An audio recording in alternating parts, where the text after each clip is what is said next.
எல்லோருக்கும் வணக்கம். நான் உங்கள் கோவிந்த். நான் AMFI register mutual fund distributor and IRDAயோட சர்டிஃபைடு இன்சூரன்ஸ் அட்வைசர். கடந்த வாரம் நம்ம பங்குச்சந்தையில் இருக்கிற செக்டார்லேயே ரெண்டு செக்டார் மட்டும் தான் மைனஸ் ஆனிச்சு. ஒன்று FMCG, இன்னொன்று பார்த்தீங்கன்னா மீடியா இண்டெக்ஸ். இந்த ரெண்டு செக்டார் மட்டும்தான் மைனஸில் இருந்தது. மற்ற எல்லா செக்டாருமே க்ளோசிங் வந்துட்டு ஃப்ரைடே ப்ளஸில் முடிச்சிருக்கிறாங்க. பர்டிகுலராக நிஃப்டி பார்த்திங்கன்னா கடந்த 2 வாரமாகவே நல்ல செல்லிங் ப்ரெஷர் வருது. ஆனால் க்ளோசிங் 26,000க்கு மேலே வந்திருக்கு. இதை நான் டே சார்ட்டில் கன்வெர்ட் பண்ணி காட்டுறேன் பாருங்கள்.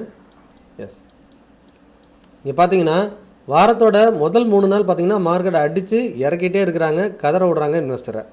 லாஸ்ட் 2 நாள் தேர்ஸ்டே அண்டு ஃப்ரைடே பார்த்தீங்கன்னா கிரீன் கேண்டில் மார்க்கெட் வந்து 26,000க்கு மேலே போயிடுது.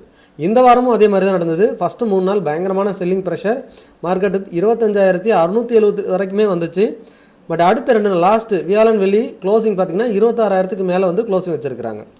ஸோ இது வந்து ஆல் டைம் ஹையை பிரேக் பண்ணுறதுக்கு முன்னாடி ஒரு செல்லிங் ப்ரெஷர் வந்துட்டுருக்கு. இது வீக்லியில் பார்த்திங்கனாலே நல்ல பையர்ஸ் உள்ளே வராங்க அப்படிங்கிறது இங்கே நம்ம கேண்டில்லே தெரியுது. ஏன்னா கீழே மார்க்கெட் இறங்கினாலுமே க்ளோசிங் வைஸ் பார்த்திங்கன்னா ஒரு விக் வச்சுட்டு திரும்ப 26,000க்கு மேலேயே போய் க்ளோஸ் ஆகுது. ஸோ கூடிய சீக்கிரம் மார்க்கெட் பிரேக் பண்ணணும்னு எதிர்பார்க்குறோம். யூஎஸோட ட்ரேட் டீல் ஒரு 25% ரிடக்ஷன் கொடுத்தாங்கன்னா மார்க்கெட் ஒரு நல்ல மூவ்மெண்ட் கிடைக்கும் அப்படின்னு எல்லோரும் வெயிட் பண்ணுறாங்க. பட் அந்த நியூஸுக்காக தான் மார்க்கெட் வெயிட் பண்ணுது நானும் எதிர்பார்க்குறேன். எப்படியோ நிஃப்டி வந்துட்டு ஒரு சின்ன கன்சல்டேஷன் ஜோனில் தான் இருக்குது. 25,300 நம்ம ஏற்கனவே சொன்னது தான்.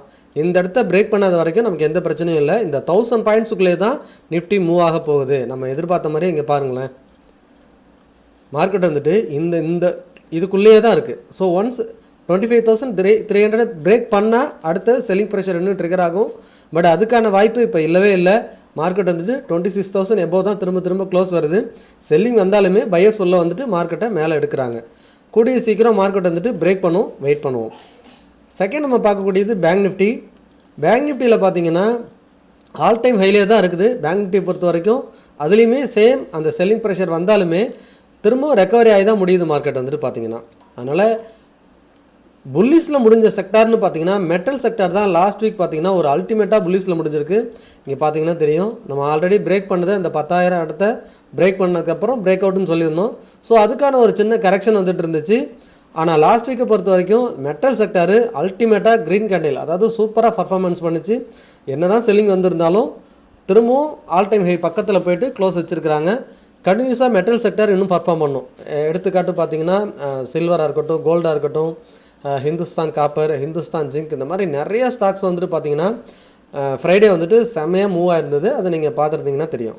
அடுத்தது பார்த்திங்கன்னா ஆட்டோ இண்டெக்ஸுமே பார்த்திங்கன்னா ஒரு நல்ல புல்லிஸ் மூவ்மெண்ட்டத்தோடு முடிச்சிருக்கிறாங்க. பட் கேண்டில் வந்து உங்களுக்கு ரெட்டாக இருந்தாலுமே நல்ல புல்லிஸ் ஃபுல்லாகவே ரெக்கவரி ஆகி திரும்பவும் ஆல் டைம் ஹையிலே போய் அந்த 27,700க்கு மேலேயே க்ளோஸ் வச்சுருக்கிறாங்க. PSU பேங்க்லேயுமே பார்த்திங்கன்னா லாஸ்ட் வீக் ஃப்ரைடே பார்த்திங்கன்னா ஒரு ரெக்கவரி தெரிஞ்சது. எல்லாமே லாஸ்ட் வீக் பார்த்திங்கன்னா ஒரு ரெக்கவரி மோடில் தான் இருக்குது. மார்க்கெட்டு செல்லிங் தெரிஞ்சாலுமே திரும்ப ரெக்கவரியாக ட்ரை பண்ணுறதுங்கிறது நமக்கு இங்கே புரியுது. IT இண்டெக்ஸை நம்ம பார்த்திங்கன்னா இந்த 40,000 நெருங்கினா ஒரு ரெசிஸ்டன்ஸ்னு சொன்னோம். மார்க்கெட் ஏறக்குறைய நம்ம ரெசிஸ்டன்ஸை தொட்டுட்டு ஒரு சின்னதாக இங்கே செல்லிங் வந்துட்டுருக்கு பாருங்கள். ஸோ இந்த இடத்த உடைக்கிறதுக்கு IT ஸ்டாக்ஸோ IT இண்டெக்ஸோ கொஞ்சம் ஸ்ட்ரகிள் ஆகலாம்.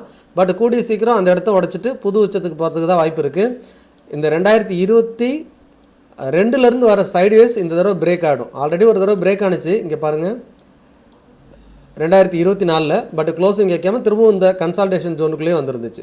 திரும்பவும் இந்த கன்சல்டேஷன் ஜோனோட ரெசிஸ்டன்ஸில் இருக்குது. இந்த 40,000 இந்த தடவை நான் பிரேக் பண்ணிவிடும். திரும்பவும் இங்கேருந்து ஒரு 45,000 47,000 போகிறதுக்கு அதிகமான பாசிபிலிட்டி இருக்குது. ஷார்ட் டைமில் எதனா ஒரு சின்ன கரெக்ஷன் வந்ததுன்னா அது ஒரு இன்வெஸ்ட்மெண்ட் ஆப்பர்ச்சுனிட்டியாக IT ஸ்டாக்ஸை பொறுத்த வரைக்கும் நம்ம பார்க்கலாம்.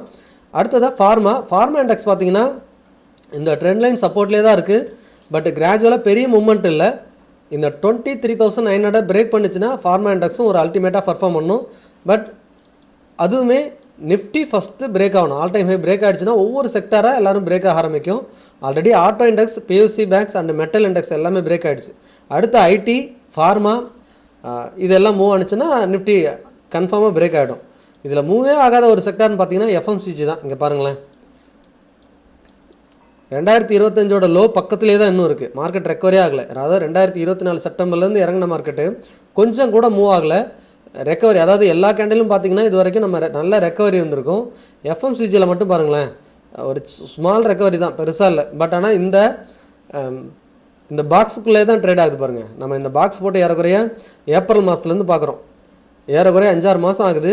இந்த பாக்ஸுக்குள்ளேயே மேலே எங்கேயும் ட்ரேட் ஆகுது. இது பாட்டமில் இருக்குது. அகைன் இப்போ மேலே போகும். அதுவும் இல்லாமல் இந்த ட்ரெண்ட் லைனோட சப்போர்ட்லேயும் இருக்குது. கூடிய சீக்கிரம் எஃப்எம்சிஜி பிரேக் பண்ணணுன்னா இந்த லெவலில் 58,800 பிரேக் பண்ணால் தான் புல்ரனுக்கே மாறும். அது வரைக்கும் ஒரு சைட்வேஸ் தான்.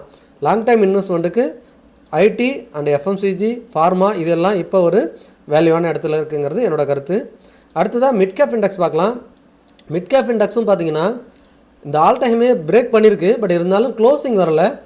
நிஃப்டி மாதிரியே பார்த்திங்கன்னா திரும்ப செல்லிங் வந்தாலும் இங்கே எவ்வளோ பெரிய விக் பாருங்கள். இந்த இடத்துல சூப்பராக ரெக்கவரி ஆகிருக்கு பாருங்கள். செம்மையாக ரெக்கவரி ஆகி தான் லாஸ்ட் வீக்கு முடிஞ்சிருக்கு. நெக்ஸ்ட் வீக்குமே திரும்ப செல்லிங் வந்தாலும் க்ளோசிங் வந்துட்டு நமக்கு நல்லா ரெக்கவரி ஆகி முடிஞ்சதுன்னா கூடிய சீக்கிரம் பிரேக் பண்ணுறதுக்கு தான் வாய்ப்பு இருக்குது அப்படிங்கிறது நமக்கு இண்டிகேட் பண்ணிக்கிட்டே இருக்குது. இதில் இன்னும் ஒரு பர்ஃபார்ம் பண்ணாத செக்டார்னால் ஸ்மால் கேப் இண்டெக்ஸ். இதுவும் ரெக்கவரி வந்திருக்கு. இருந்தாலுமே mid and large cap stock மாதிரி ஆல் டைம் பக்கத்துலலாம் இல்லை. எஃப்எம்சிஜி மாதிரி இன்னும் கீழே தான் இருக்குது. ஸோ இதெல்லாம் இன்னும் பர்ஃபார்ம் பண்ணணும். அதனால தான் நான் நிறைய பேர்த்தோட போர்ட்ஃபோலியோ பார்த்திங்கன்னா மார்க்கெட் என்னவோ ஆல் டைம் பக்கத்தில் இருக்குது, எங்களோட போர்ட்ஃபோலியோ இன்னும் ஏறலைன்னு ஃபீல் பண்ணுறதை நானும் பார்க்குறேன். ஸோ அதுக்கு ஒரே ஒரு reason mid and small cap இண்டெக்ஸில் இருக்கக்கூடிய ஸ்டாக்ஸுகள் வந்து இன்னும் பர்ஃபார்ம் பண்ண ஆரம்பிக்கலை. கூடிய சீக்கிரம் பர்ஃபார்ம் பண்ணும். இதனால தான் சொல்கிறது மிட் அண்ட் ஸ்மால் கேப் வந்து ரிஸ்க் ரிவார்டு அதிகம். இறங்கினாலும் ஏறுறதுக்கு டைம் எடுக்கும். பட் ஏற ஆரம்பிச்சதுன்னா நல்லா பர்ஃபார்ம் பண்ணும்.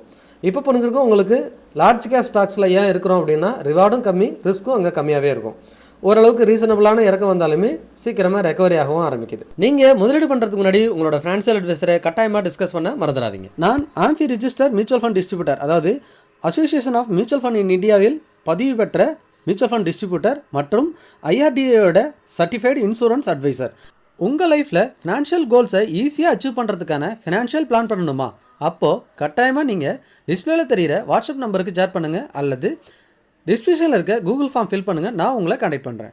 அப்படியே நம்ம சேனலை சப்ஸ்கிரைப் பண்ணிவிடுங்க, லைக் பண்ணிவிடுங்க, உங்களோட ஃப்ரெண்ட்ஸ் அண்ட் ஃபேமிலிக்கு மறக்காமல் ஷேர் பண்ணிவிடுங்க. மீண்டும் ஒரு நல்ல வீடியோவில் சந்திக்கிறேன். உங்கள் கோவிந்த்.